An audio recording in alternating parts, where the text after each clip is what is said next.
ইব্রাহিম আলাইসাল্লাম এবং কি ইসমাইল আলাইসাল্লামকে আল্লাহ অনুমতি দান করেন কাবাগর নির্মাণের জন্য, এবং কি কাবাগর নির্মাণ করে তারা দুইটা দোয়া করেন স্পেসিফিকলি ইব্রাহিম আলাইসাল্লাম।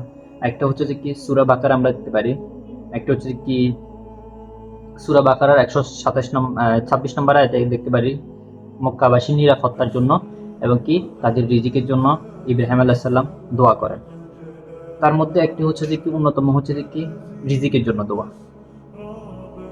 রিজিকের জন্য দোয়া সেটা সূরা বাকারার 126 নম্বর আয়াতে আমরা দেখতে পাই।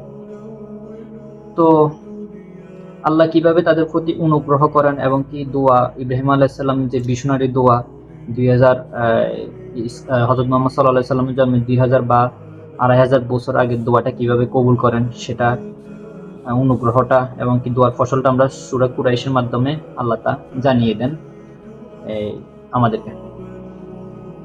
সূরা কুরাইশে আল্লাহ জানিয়ে দেন মক্কাবাসীকে আল্লাহ কিভাবে নাজ নেয়ামত দিয়েছেন এবং কি কিভাবে কি করেছেন সেই বিষয়গুলা আল্লাহ, এই অনুগ্রহগুলা আল্লাহ সূরা কুরাইশে জানিয়ে দেন। হাশিম ইবনে আব্দে মানাফ হচ্ছে কুসাই ইবনে কিলাবের সন্তান।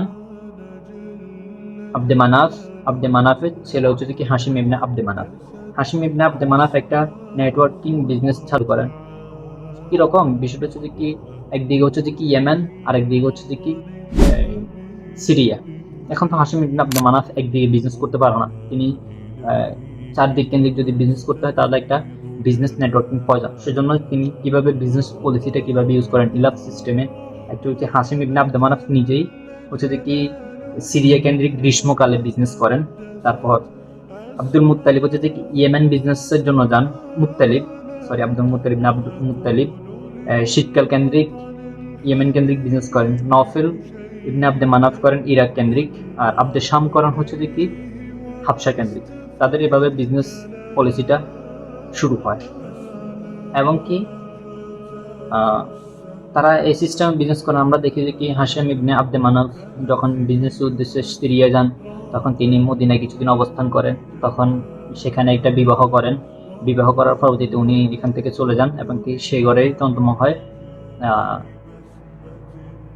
আব্দুল মুত্তালিবের, মানে রাসূলুল্লাহ সাল্লাল্লাহু আলাইহি সাল্লামের দাদা।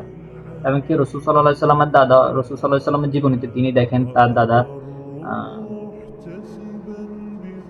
আব্দুল মুত্তালিব বিজনেস করেন হচ্ছে যে কি সিরিয়া কেন্দ্রিক। তার চাচা আবু তালেব বিজনেস করেন হচ্ছে যে কি সিরিয়া কেন্দ্রিক।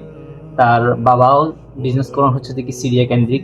তার বাবা হচ্ছে যে কি সিরিয়া কেন্দ্রিক বিজনেস করার সময় বিজনেস কাফেলা নিয়ে আসার সময় মদিনায় কিছুদিন অবস্থান করেন এবং কি আব্দুল্লাহ ইবনে আব্দুল মুত্তালিব সেখানেই মৃত্যুবরণ করেন।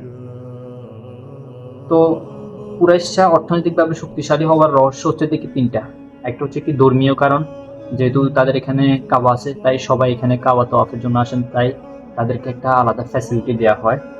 এবং কি বাণিজ্যিক সুবিধা শুল্কমুক্ত মনে করেন বিজনেস করার জন্য প্রত্যেক দেশ তাদেরকে সেই সুবিধা দান করেন। এবং কি ভৌগোলিক অবস্থা মানে তারা শীতকালে একদিকে বিজনেস করতে পারে এবং কি গ্রীষ্মকালে একদিকে, যেমন সিরিয়া থেকে যে মালগুলো তারা নিয়ে আসে মক্কাতে এই গ্রীষ্মকালে, সেই মালগুলো তারা আবার শীতকালে ব্যবসা করতে পারে ইয়েমেনের দিকে।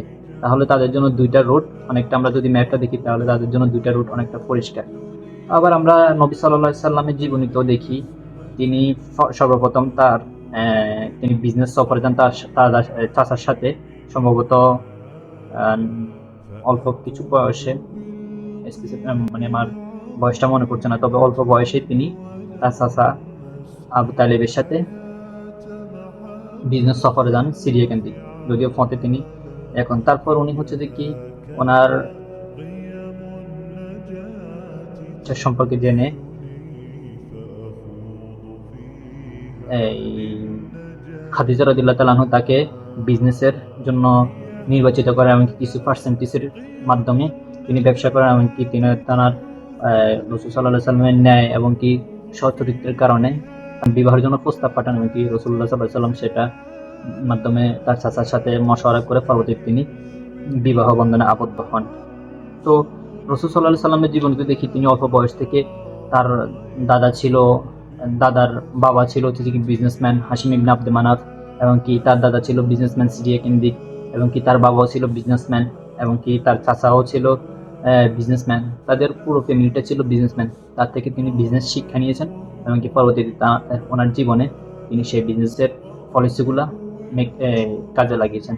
তো এটা হচ্ছে যে কি আমাদের জীবনের শিক্ষা। আমাদের যারা ছোট আছে, আমরা যারা বিজনেস করি, আমাদের ফ্যামিলি, তারা হচ্ছে যে কি তারা কি করা, তাদের সন্তানদেরকে যখন কোনো বিজনেস সফরে যায় তাদের সন্তানকে নিয়ে যাওয়া, ছোট বলে তাদেরকে না রেখে যাওয়া, এটা একটা সেখান থেকে শিক্ষা আছে আমাদের জীবনে। তো আমরা তাহলে কয়েকটা জিনিস, একটা হচ্ছে কি এই আমরা যখন আল্লাহর কাছে রিজিক তালাশ করব, তখন আমাদের যখন রিজিক প্রয়োজন হবে তখন আমরা আল্লাহর কাছে দোয়া করা, তারপর হচ্ছে কি বিজনেস পলিসি ঠিক করা, এবং কি পরবর্তী প্রজন্মকে বিজনেসের জন্য কিভাবে তৈরি করা সেটার জন্য ট্রেনিং দেওয়া, এগুলো আমরা দেখতে পারি।